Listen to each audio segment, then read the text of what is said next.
the Garden. I'm Len Schroeder. And I'm Julio Zamora. The chill is in the air. And do you own a pond or water garden? Well, we're going to tell you what you need to do to winterize your pond in our first segment. During our second segment, we're going to talk about pumpkins. Not just orange-faced pumpkins, but gourds and those unique stacking pumpkins, too. Professor Steve called the Bloomers in the Garden hotline and had comments and questions about the birds and the bees. Listen in during our third segment. The fall can be a beautiful time for roses, but winter is on its way. In our fourth segment, you'll be given instructions on what is the best way to prepare your roses for the winter. What's bugging you? Sal called the Bloomers in the Garden hotline and has dust mites biting and causing allergic reactions. Here how to eliminate these highly annoying pests during our final segment. So stay tuned and we will be right back in the garden right after these messages.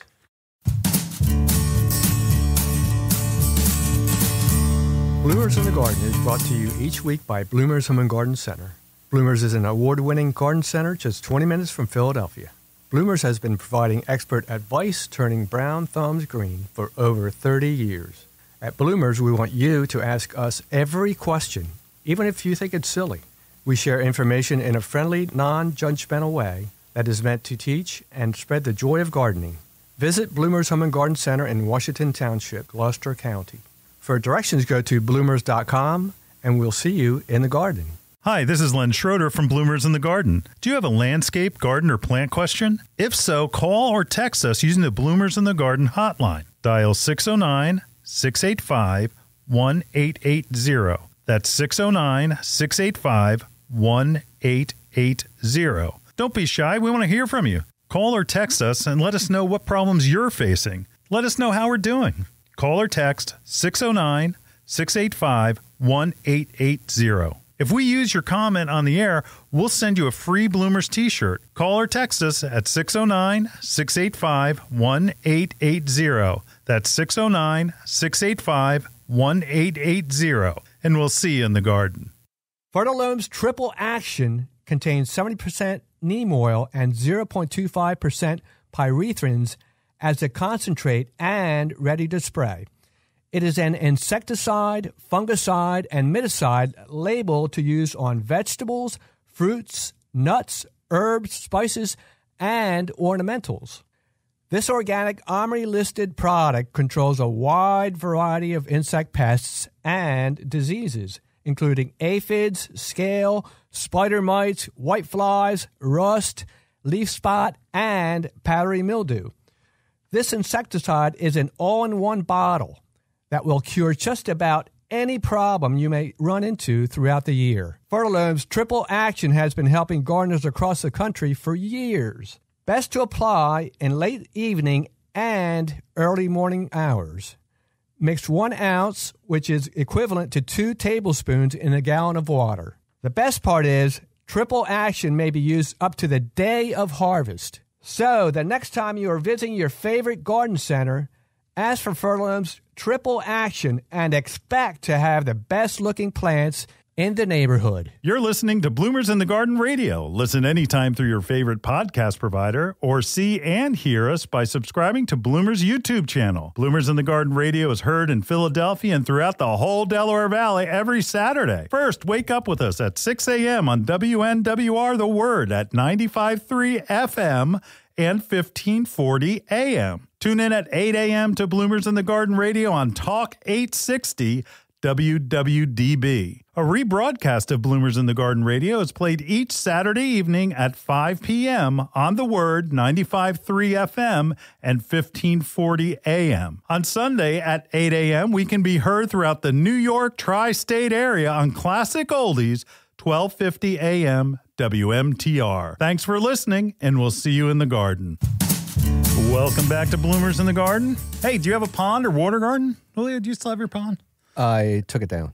Shame on you. I still have mine. Mine is 10,000 gallons. Did you know that? 10,000 gallons. Yeah, that's a lot of water. It is a lot. And there are some things you need to do before the temperatures drop below freezing. First thing, you need to switch feeding your food. Yeah. Right now, it's getting colder, and the fish want more of a wheat germ base. So they're often you'll see when you go in to buy your fish food, your pond food. Again, don't be please don't be giving your fish like goldfish flakes. Yeah. They want a pelleted. Type of feed, and again, you can go down to your local garden center if they're selling. They have pond supplies that they will absolutely have this. And again, it's the wheat germ formulation, and you do it both in winter. Well, I guess it's when the water temperature gets below 50 degrees, and that we're approaching that now, and that when the spring, so you do that all the way through. And so you're not going to be stuck with this wheat germ that's just for fall, because it's fall and spring. So don't worry about having some left over. You keep it sealed and just go ahead and start using it again when your fish break dormancy in the spring. Also, remove your UV. Oh, yeah. Look, this is the time where you need to put a valve so you can turn off the UV, because first of all, you should have a valve already. And the reason is because the amount of water that passes through the light, a UV light, the slower it goes, the more it's efficient it's going to be. If it's dirty, it's not going to work at all. If you leave it in and it cracks, it's really not going to work at all. So you want to make sure you take that UV out and wash it now, because the way that a UV works, the light is inside. There's a quartz sleeve that protects the bulb, and the water passes through it, and the light goes, and it will kill algae, and it will kill other pathogens. And that, again, if you haven't changed your bulb in 2 years, it's not working. Yeah. It's not working, even though it may be on. But if you haven't changed it in 2 years, it is just not bright enough to make a difference. So you need to go ahead and replace that UV bulb, and do this now, so that in springtime, when you get motivated to get your pond back into shape and you open it for the season, all you have to do is put your UV back. So you need to clean out, and you're going to clean out your UV. You're going to wash it out. You're going to use a little bit of bleach, and you're going to get it all nice and spanking clear and clean. And you want to make sure that that sleeve's clean. And then change your bulb. And then that next season, when we get here in spring, that it's going to be, stopping algae and doing all those things that you bought it for in the first place. What about plants, Julio? What should you do? You got to come back your plants, because you don't want them to flop over and then decompose, and you'll have organic matter all over the place. That's right. That's right. It's a problem. That's right. Speaking of organic matter, microblift. Oh, yes. Autumn prep. Yep, that is what you need to use now. We often say that a pond is like a septic system. Right. And those of you that have septic systems or have had them in the past know that you need to break down the solids. And at this point, we're talking about solids as in fish waste. We're talking about plants, leaves, things that are in the bottom of the pond, and that it will break that down and make it so that it can be basically taken up by the filter, and it makes it safe for the fish, because the debris in the pond is what causes algae. And the next thing, Julio, is what? You got to install a heater, a pond heater. Pond heater. Yes, we have one right here. We are not making a fish hot tub, okay? What this does is it creates a hole in the ice so that the gases don't get trapped under the ice and kill your fish, because there still is an exchange, and your fish are gathering oxygen through the water with their gills. And if it's trapped, those gases are going to kill the fish. And that's one reason we say about using autumn prep. It breaks down that solid waste that's in the bottom, and that it will help your fish, and it will help also eliminate some of those gases. Great. Most important, and you may think, it's early to be putting my pond heater in. No, it isn't. Nope. Because you need to put your net in right now. Leaves are starting to turn. You can tell the tartness. I have a big Norway maple, Crimson King Norway maple, and I walked out in front of my house, and it's like, what happened? What happened? Is it November? I mean, all the leaves that were down is incredible. So make sure you get a net to cover your pond so all those leaves don't go in, and then you have all that gook in the bottom of your pond if you don't catch them. But if you put a good net over top of your pond, For one, it'll catch all those leaves, so all you have to do is drag it off in the spring. Mm-hmm. But remember, oak trees, just as a side note, oak leaves drop half of their leaves in the fall, and there's still some remaining on it that they drop in the spring. So if you have an oak, like I do, above your pond, make sure that you don't take your netting off too early, because all of a sudden you end up with all those leaves in your pond and you start saying nasty words. But make sure you do a net.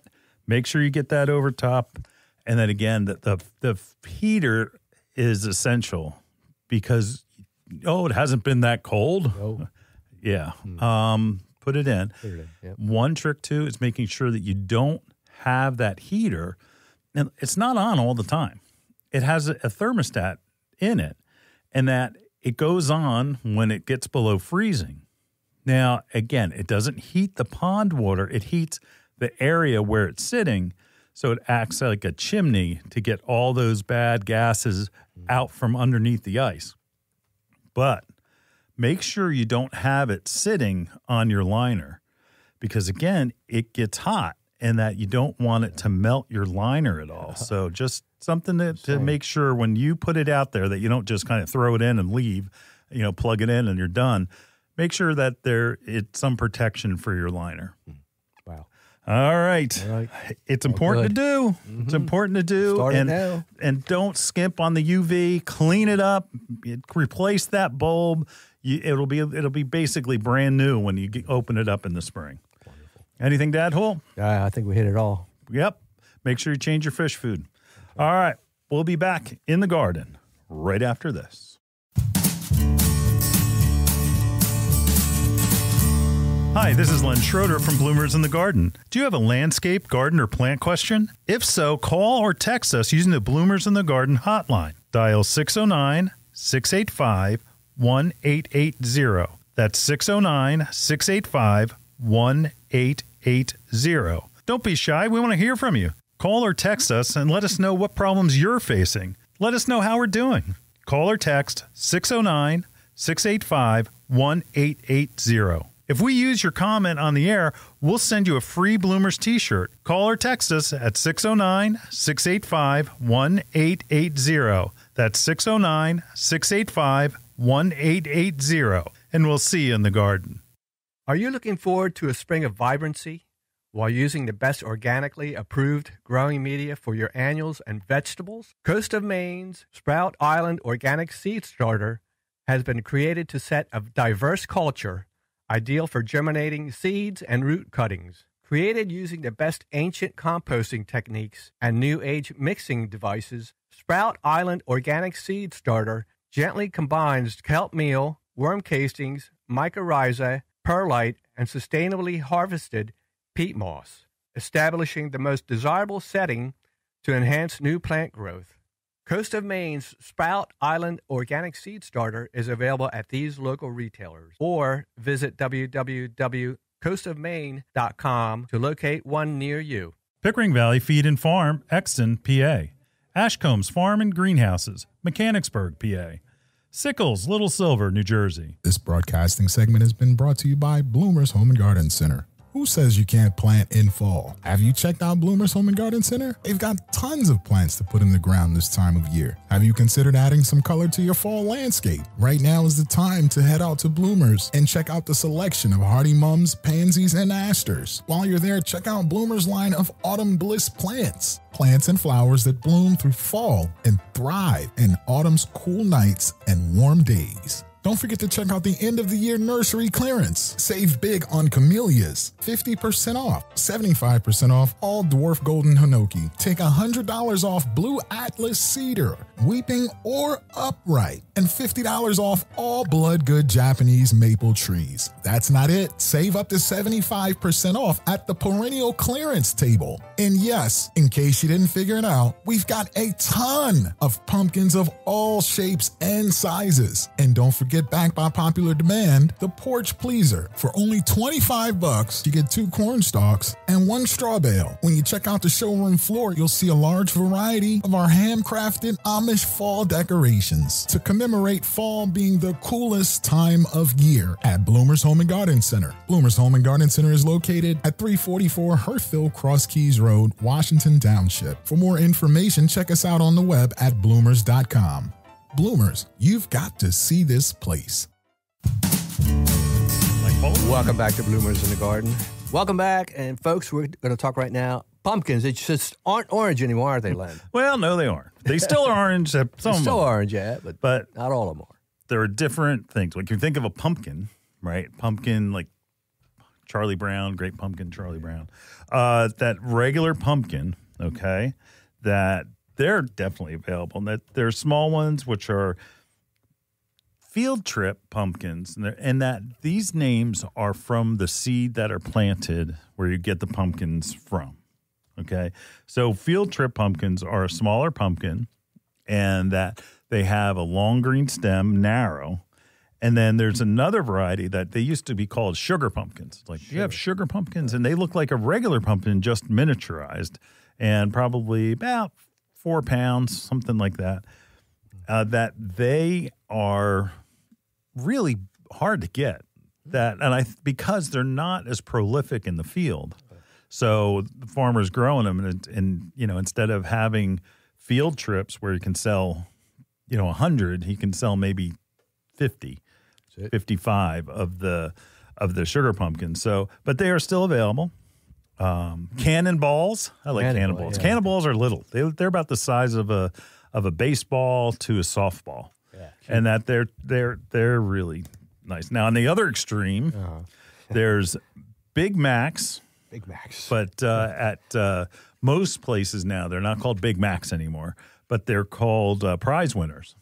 And there was a guy who had and grew how big was it? It was like 600-pound pumpkin that he carved out, and he put it in the water, and he went and paddled across it was a big river. Oh. And we won. He's now in the Guinness Book of World Records. Well, I guess so. So those are the big ones that are, they're 3 feet across by 3 feet. And they're giant. Yeah, they sell them around there? Yeah, we've had them. Julio, I didn't get any this year. They were too expensive. Are they? They're too expensive. Our customers were not going to pay $80 for a pumpkin. So I did not get any. We used to put one up. Guess the weight. Guess the weight of the pumpkin. Did that, yeah. But this year they just were too way out of price, and it is what it is. Yep. Who knows? Maybe we still might get some. My favorite one is One Too Many. One Too Many. Those look like how your eyes look when you've had one too many. Okay, so they're striped with a little bit of red and orange in them and a little bit of green, and it's like your eyes are bloodshot, and they're called One Too Many. Jack Be Littles. Jack Be Littles are flat orange pumpkins, and that they're really cute. And you'll see them at the grocery store. You'll see them at Bloomers. And then there's the white ones where they're about the same size, and they're my favorite named pumpkin. They're called Baby Boos. Oh. Baby Boos are a white pumpkin, and that they're fun. But the biggest trend are stacking pumpkins. Now, stacking pumpkins, if you look in any like home magazine or online, and whether it's Better Homes and Gardens or Martha Stewart or somebody, she's got stacking pumpkins in there. Stackers. Yep. And that they are going to be Cinderella pumpkins where they're more flat, and that it looks basically like the pumpkin that you would use for pies and such. Mm-hmm. And fairy tale pumpkins. And then there's also the Long Island cheese pumpkins. Oh. When I was growing up, used to be milk pumpkins. Mm-hmm. And they made the best pie because they had the best meat, and that they were flat. Again, what you do is you stack them up with the biggest and the smallest on top, and it makes like a little tower, a tower of pumpkins. And it looks very cool, and it's more of a harvest look than a Halloween look. Nice. But it's nice because I like it. The best part, like me, I'm cheap. Yeah.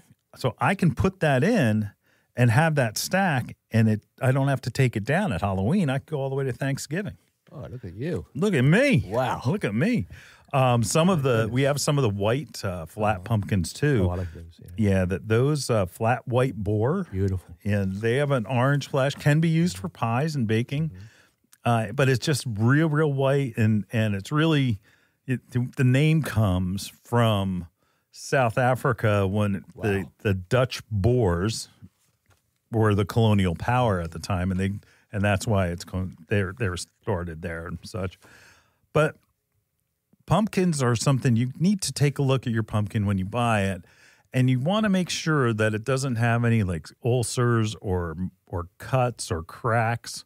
If there's a big pile of pumpkins when it's in a bin, I'll go up and I'll kick my knee on the bin and see if there's any fruit flies that come out. If you see fruit flies, walk away. Yeah. Because what's happened is that those are old enough to where they're starting to rot. They need to basically, they're not that fresh. Yeah. You want to make sure, again, look at it all around and look for those little ulcers, because more than likely, if it's hard right now, it's probably a week or two, you'll be able to put your finger right through it and it'll end up rotting on your front porch. Smell too. So they do smell. Pumpkins, rotted pumpkin is one of the worst smells. My goodness. But again, your local garden center is going to have the freshest pumpkins, and that they often, like Bloomers, will get them in on a regular basis, not get them in all at once. So your local garden center has them. They have corn stalks, and they have all the other decorating things that you need, like straw. Yeah, straw. So again, fresh. Yep. Look for some of the stacking, but there's some other things called they're called Mexican hats or Turk's turbans. Those this year at Bloomers, I've never seen them as big as we have them. I mean, they're about 2 foot around.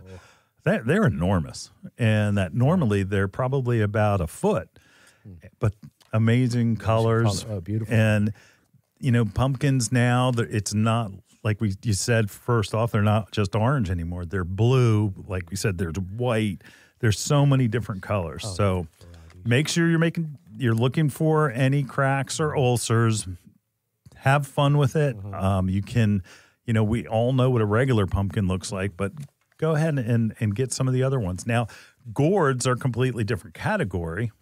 There are different size gourds, and a lot of times you'll see yellows and greens all on the same pumpkin. They'll be warty. They'll have warts on them, Yeah. But that's a good thing.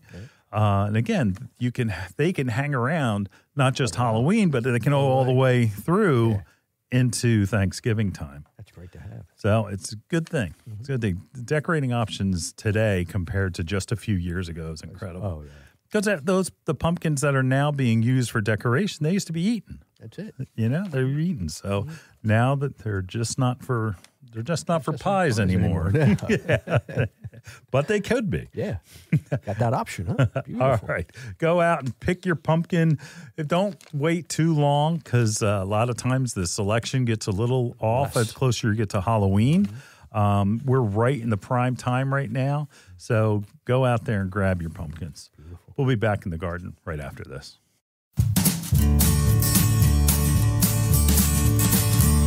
Are you looking to reach an audience of over 12 million residents in the Philadelphia, Delaware Valley, and New York City Tri-State? Then consider becoming a broadcast sponsorship partner for Bloomers in the Garden. Every week on Bloomers in the Garden Radio, your products become associated with the authority in everything lawn, landscape, and garden. For more information on the Bloomers in the Garden Partnership Program, feel free to call the hotline 609-685-1880 or check out the radio tab at bloomers.com. Dreaming of a gorgeous garden? Give your azaleas, rhododendron, blueberries, and evergreens a powerful boost with the #1 acid-loving plant food, Espoma Organic Hollytone. Hollytone is a perfect blend of natural, long-lasting ingredients that nourish plants for stronger roots, faster growth, and bountiful blooms. Plus, it's easy to use and safe for people, pets, and planet. Visit espoma.com for a retailer near you and helpful gardening tips.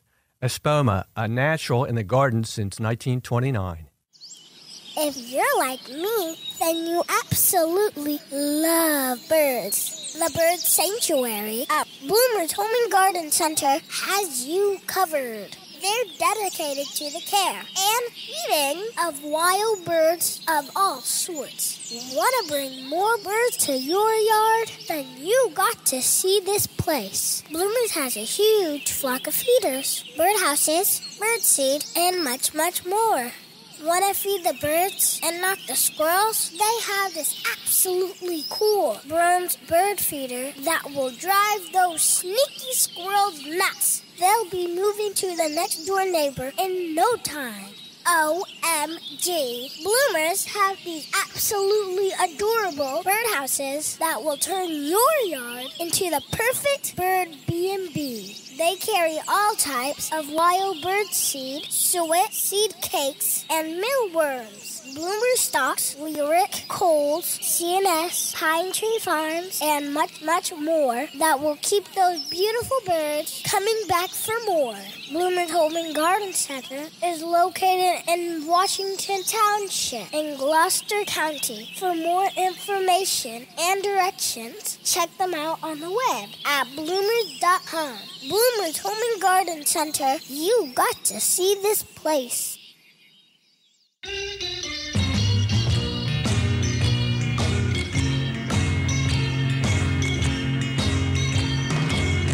Let me tell you about the birds. Well, the birds and the bees. All right, Professor Steve. Yeah. He called the hotline. And what he asked is questions about the birds and the bees. Now, I thought he was a well-traveled man. But anyway, but here, listen to his call. Hello, Len. Hello, Julio. How are you? I want to call and ask you about the birds and the bees. Julio, not them kind of birds and bees. I'm talking about the regular bees. Anyway, I wanted to know, now that the season is closing down, what are the best flowers for the bees? Because I see them around and I see them all the time. They just adore to see them. And there was another one that Julio calls a weed. I don't think it's a weed. And I certainly love the plant. So they're all over that. It looks like a miniature Montauk daisy. And the bees. But do you have any other specific flowers that you think the bees would enjoy the most at this time of year? And the birds, I don't know where the birds are. My birds haven't been around in 5 weeks. My cardinals, my jays, my crows, or whatever those blackbirds are, the finches. There's very few birds around. I don't know if that's something. They're usually around all the time. Okay, I'll let you to it. See you in the garden. Bye-bye. See you in the garden, Steve. Yeah. Oh, you know, here, easy. Let's start first thing. The bees change this time of the year, okay? That they're getting prepared for that. And bees go crazy now. Like yellow jackets are downright nasty. But what happens, there's a transition on the bees between regular workers, and that when the winter occurs and in the fall, they change because of the temperature and the light, and they're going out trying to fatten everything up and get the hive ready for winter. So those bees are different in that it's something that where I noticed the behavior just around the garden center that they're after everything. And it's like they're panicked to bring in their crop for the winter.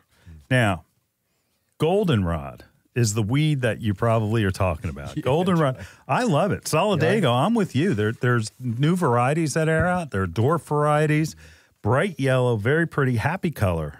And sedum, like you said. Oh. See them grow. Yeah. They grow. They are autumn joy. Has that flower head that will start out like almost a yellowish color, and then as it matures, it gets to be like a nice pink. Yeah, beautiful. Bees go nuts over that. Yeah. But also at this time, Japanese anemones, great plant. Nice. Again, these are happy flowers. They're pinks and they're different colors. There's whites. Joe Pieweed. Yeah. Now, that one looks like a weed. Okay. But there's a dwarf Joe Pye weed, dwarf Joe Pye weed, and that's a butterfly plant. So all pollinators, asters. Asters, yeah. Wow. Asters, you'll see bees over asters All like over. they're nuts. And again, they're they get done.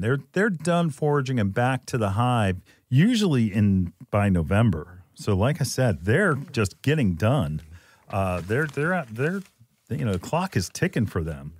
And what happens is if you're wondering, like honeybees will go into the hive and that they will actually, with their wings, that they'll beat their wings and that they'll keep the hive warm enough. And inside the hive, it's say 78 degrees or so, up to 95, compared to being outside where it's in the 40s. And that heat that's generated, they're capable of raising new bees when it's still cold, and that those young worker bees are ready to forage as soon as the weather warms up in the spring.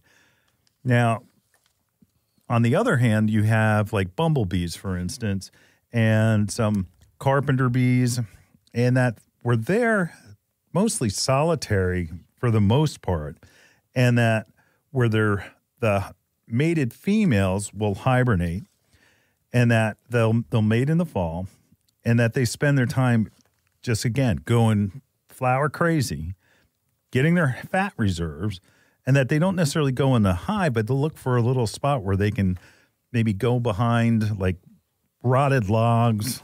They'll go even into, like, leaf litter, and that they're just trying to find a place to make it through the winter.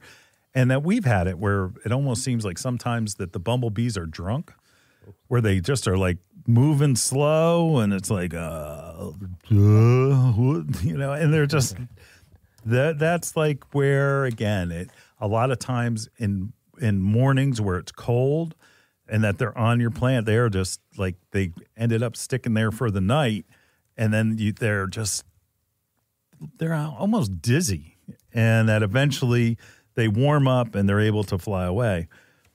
But you'll see where, again, that different types of bees have different types of behaviors. And some of them, I mean, just the whole honeybee thing is just amazing, that what they do and how, they have new queens, and all of a sudden you'll see a bloom of bees like fly across your yard. And what's happening, they're following the queen, and they're going to start a new nest, a new hive. Amazing stuff. Where are the birds? Well, they don't like what you're feeding. Not really.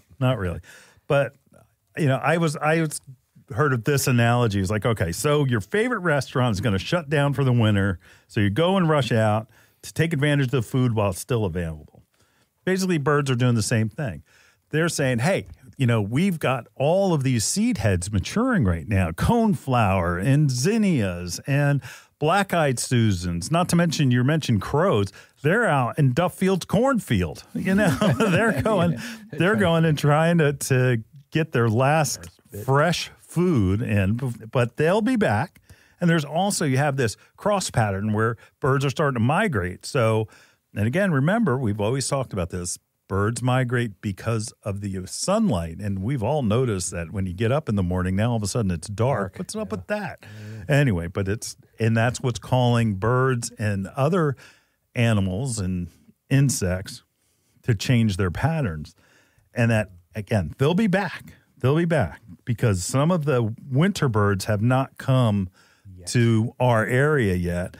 And again, once that you get a cold day, all of a sudden, your feeder is going to be the most popular hangout because they need to build their fat reserves, hold their fat reserves to stay warmer. So don't worry, they'll be back. They'll be back soon. But I'll tell you what, now is a great time to go and clean your feeder, though. It's real. Most people don't. I mean, a little soap and water and a little scrubbing to get your feeder fresh. Because what happens is some of that seed will get wet and while it's in your feeder because there's a driving rain, and then all of a sudden it gets moldy, and then your birds just say, forget it. I'm not going they there. can get sick from it. They can get sick from it. Birds get salmonella. It's happened. So make sure you clean your feeder probably I mean, I'd love to say that I feed my feeder more than, each month, but I probably am every 2 months. And I take a look too. And if there is like decayed seed where it's just from the dust of the what the birds leave over, and it's really clogging some of the ports, then I'll make sure I clean it right away. And you can even put it into the dishwasher. Just make sure you know what kind of feeder. I'd be concerned if it was a little cheapy plastic feeder, but any of the metal ones certainly can. And make sure you rake up on the ground, because you don't want to be encouraging rodents and squirrels and things, because we talked about it a couple of weeks ago, where all of a sudden it's like, hey, look, why stay out here in the cold and eat when I can go and live inside? Because they're going to end up in your house. So if you've got any questions, call the hotline at 609-685-1880, like Professor Steve did. We appreciate your call. We'll be back right after this.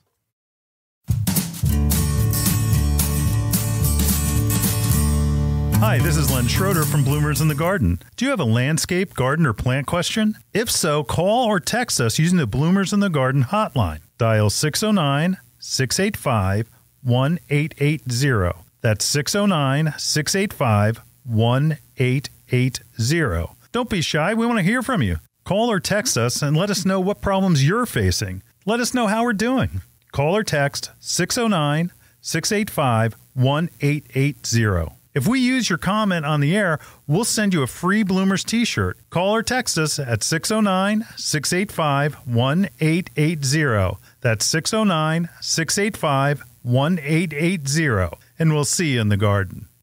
Fertilome Succulent Potting Mix with EcoPeat is the perfect ready-to-use potting mix for all your succulents.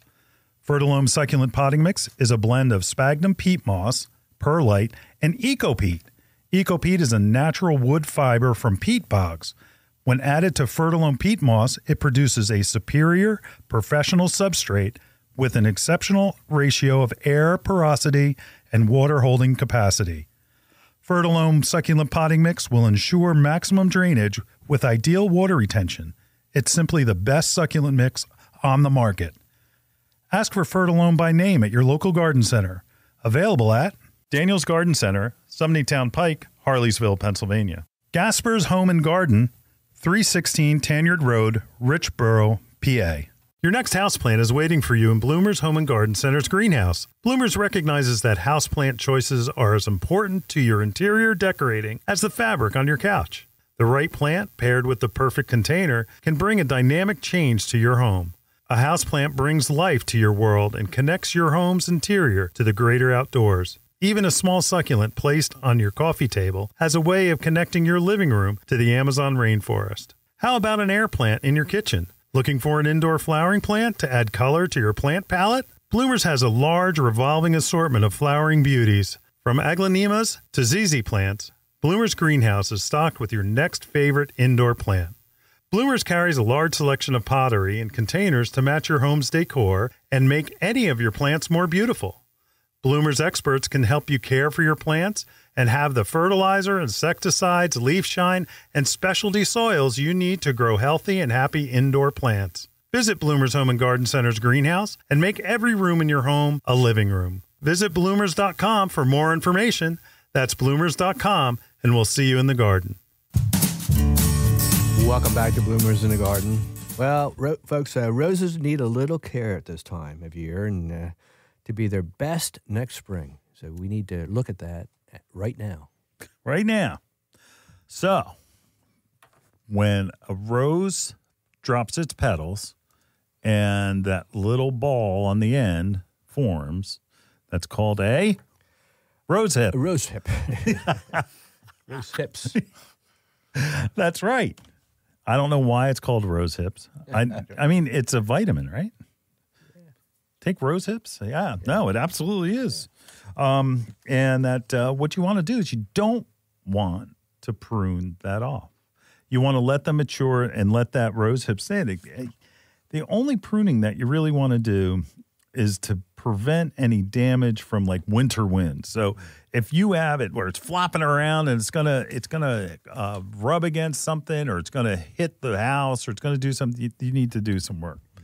We're gonna get to pruning in just a minute, but you all need to spray your roses with a dormant oil spray, a horticultural oil, and it's safe, organic, and that what you do is that it sprays on top, coats the stems, and smothers any of the overwintering insects, so you start fresh next year. That's and roses. Everybody said, "Oh, I have Japanese beetle on my roses." It's like, well, it's not Japanese beetles that you're trying to control. You're trying to control mites and thrips and some of those other insects that you really don't realize that they're sucking the life out of your plant. And by spraying them with the dormant oil spray, it smothers them as opposed to poisons them. So it's a great spray for actually all of your shrubs. You just can't. It's got to be used when the temperatures are 85 degrees or lower. Okay.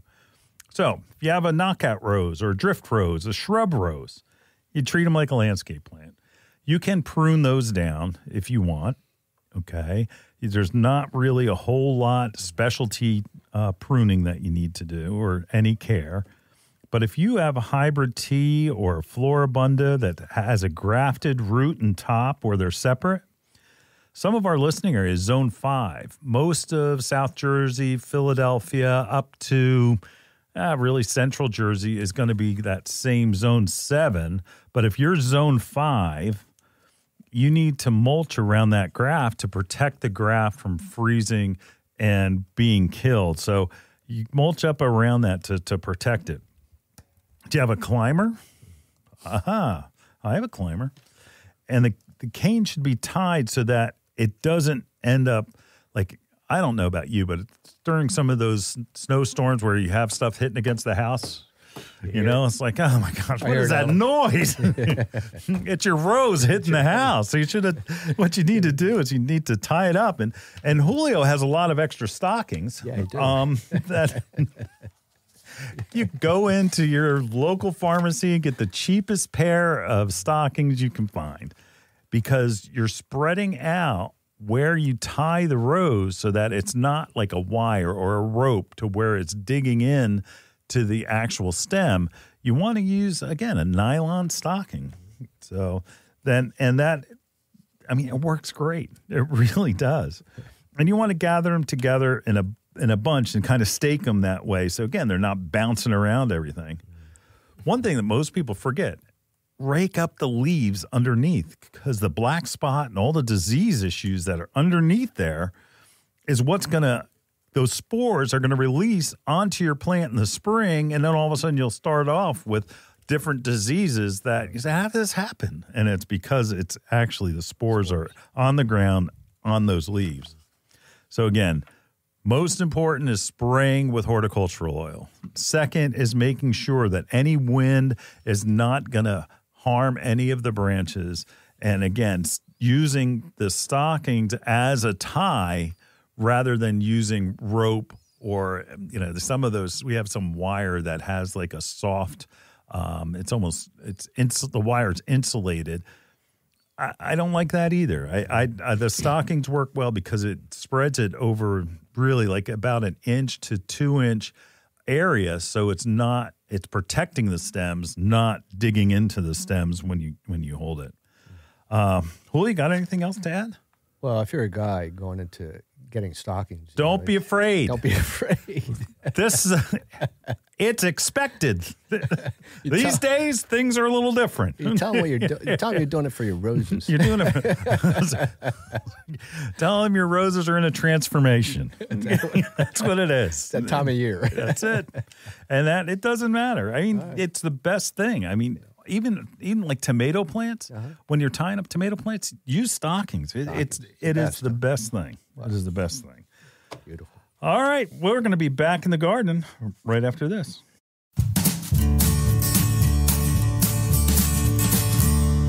Some of our most frequent questions revolve around organic container gardening for houseplants, annuals, and, of course, vegetables. Coast of Maine's Bar Harbor Blend organic potting soil is a lightweight soil mixture made with salmon, blueberry, lobster, and other composts, as well as calcium and chitin-rich lobster shells, sphagnum peat, perlite, and kelp meal. It is a great soil. And Coast of Maine's Bar Harbor organic potting soil is rich in organic material, creating lush, disease-resistant plants that require less watering, less feeding. Its rich, dark brown color provides the perfect balance between water retention and drainage needed for healthy plants. Coast of Maine's Bar Harbor Blend organic potting soil is available at these local retailers: Barlow's, Seagirt, New Jersey; Espenshades Garden Centers and Greenhouse, Monton, Pennsylvania; Ashcombs Farm and Greenhouse, Mechanicsburg, PA. Dreaming of a gorgeous garden? Give your azaleas, rhododendron, blueberries, and evergreens a powerful boost with the #1 acid-loving plant food, Espoma Organic Hollytone. Hollytone is a perfect blend of natural, long-lasting ingredients that nourish plants for stronger roots, faster growth, and bountiful blooms. Plus, it's easy to use and safe for people, pets, and planet. Visit espoma.com for a retailer near you and helpful gardening tips. Espoma, a natural in the garden since 1929. Are you looking to reach an audience of over 12 million residents in the Philadelphia, Delaware Valley, and New York City Tri-State? Then consider becoming a broadcast sponsorship partner for Bloomers in the Garden. Every week on Bloomers in the Garden Radio, your products become associated with the authority in everything lawn, landscape, and garden. For more information on the Bloomers in the Garden Partnership Program, feel free to call the hotline 609-685-1880 or check out the radio tab at bloomers.com. And now it's time for What's Buggin' You? Finally, I'm a beautiful butterfly. Well, Sal called us, and he had a question. We've never received this on the Bloomers in the Garden hotline before. Here, listen to his call. Hi, my name is Sal. I got a question about dust mites. There's some kind of mites that came from my daughter. They moved in an apartment, and they were in the basement. And then she got them. She got rid of them somehow. I don't know how. But I've been to like 2 or 3 places. Now it's like very mild, but I'm still getting bit. Is there something I can do to kill these things? And if you would get back to me, I would appreciate it. Thank you. Wow. Sal's pissed. I don't blame him. Dust mites there's not like a spray. Like we were talking about a couple of weeks ago, we were talking about a home spray that you could spray and control. So dust mites really don't bite like bed bugs or other insects or head lice.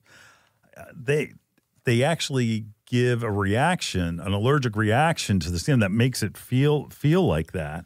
And I hate to say what it's from, but I will, is that they are eating, this is going to be disgusting, like the dust in your house, that's skin cells, a lot of it anyway.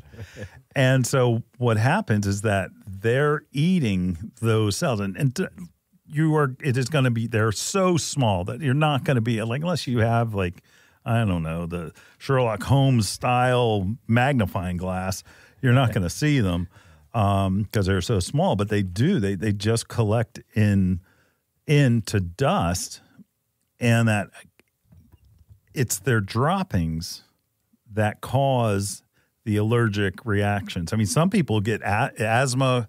They start wheezing and things like that from it. So here's the deal. It has to do with how you clean, and it's not just try to clean one room because they're going to be everywhere thanks to most of our heating units. What you need to do is first, let's start with the bedding. You need to go and wash all your bedding, and it has to be hotter than 130 degrees. So you're going to need to do that. And that will kill them. So it's that temperature. When bed bugs a few years ago were a major problem, they didn't know how to get rid of them until they realized that it was the heat that would kill them. And that when you go in, say you'll steam clean, that's what they were doing. And that's how we kind of got through that whole problem. And it's almost similar to dust mites. But again, it needs to be done not just once. When we talk about insects on plants, we talk about generations. There's multiple generations. So you have eggs, nymphs, and adults. You've got to kill all 3 generations. So, Sal, this isn't just one and done. You're going to have to do it regularly.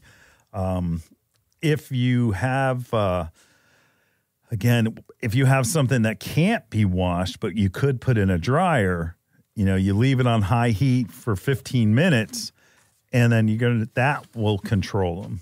And another method for other things like this, I thought this was great because in like kids' rooms and stuff where they have stuffed animals, like you can't throw out the stuffed animals because the kids will be crying. You put it up. Yes, you can. Yes, you can. Yes, you can. You can definitely throw it out. I promise you can throw it out, guys. I'm sorry. Dad. Bad dad. Oh, my goodness. But what you can do is put it in a plastic bag and throw it in the freezer for 24 hours. And that it doesn't remove the allergens, but it will kill the mites. And that's ultimately what we want. Look, and if you're looking for a new bedding, make sure that you go and you're going to get something where you take the mattress where there's a mattress cover. Make sure you put a mattress cover and basically that will trap them in there and that it'll basically kill them off. Mm-hmm. But things like bed ruffles. Yeah, right. Those things, I mean, I've had dogs, so it's like tumbleweeds of hair, and that like where it gets trapped, that those areas that you don't really, you don't think about, or it's like maybe up in the corner or behind the knickknacks or whatever, they could be there, and that you've got to really clean. And again, like I was saying, the protective mattress cover, make sure your mattress covers steam clean areas that you can't, like furniture.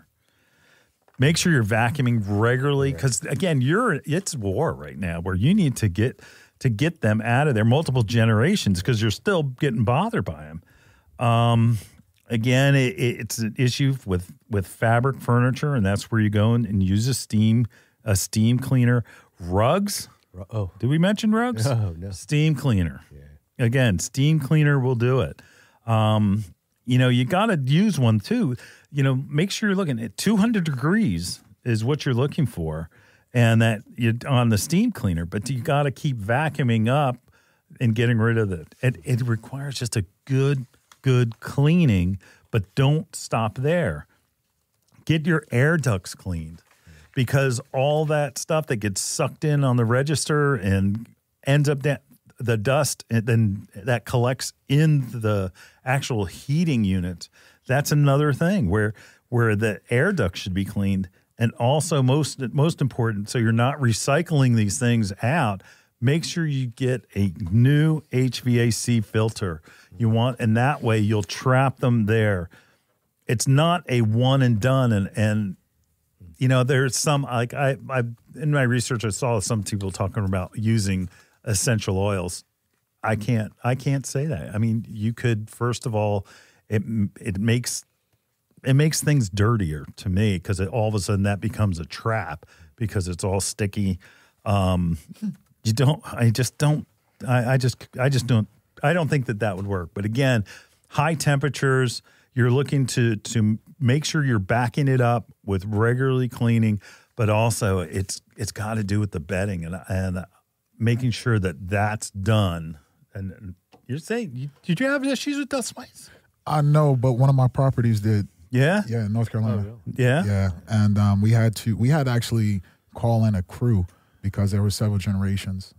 We have a trailer. Oh, okay. And so, yeah, it was definitely a big process.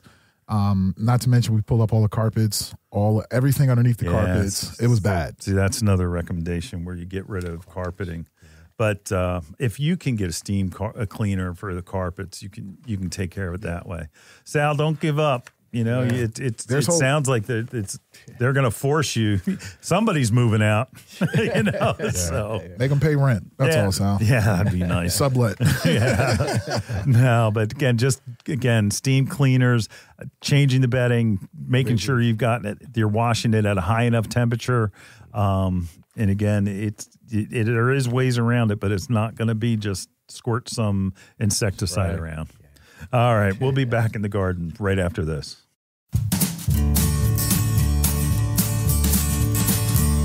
Hi, this is Len Schroeder from Bloomers in the Garden. Do you have a landscape, garden, or plant question? If so, call or text us using the Bloomers in the Garden hotline. Dial 609-685-1880. That's 609-685-1880. Don't be shy. We want to hear from you. Call or text us and let us know what problems you're facing. Let us know how we're doing.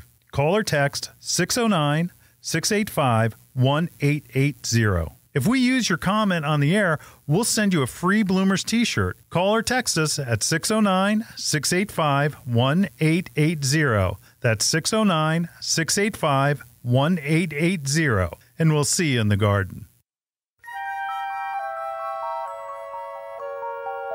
Is she gone? Nope, she's still standing there. What is she doing? I think she's watching the grass grow. That's our job. I know, right? She's watching the grass grow, the flowers grow. Ooh, look, the trees are growing. Can't say as I blame her. Remember where she bought all this stuff? Duh, bought us there too. Bloomers Home and Garden Center. Find us online at bloomers.com.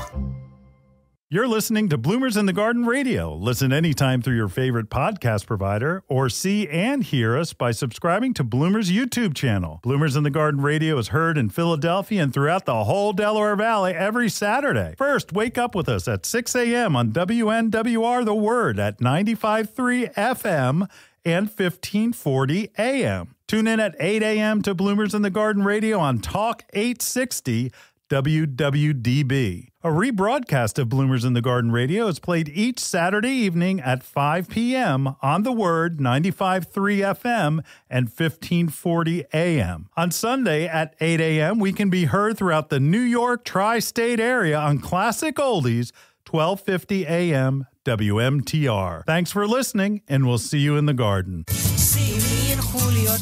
Me and Julio. Let me tell you what. Hey, thank you for listening today. We'll be the same time next week. Make sure that you tell your local garden center that you listen to Bloomers in the Garden. Yes. We'll see you in the garden. See you in the garden.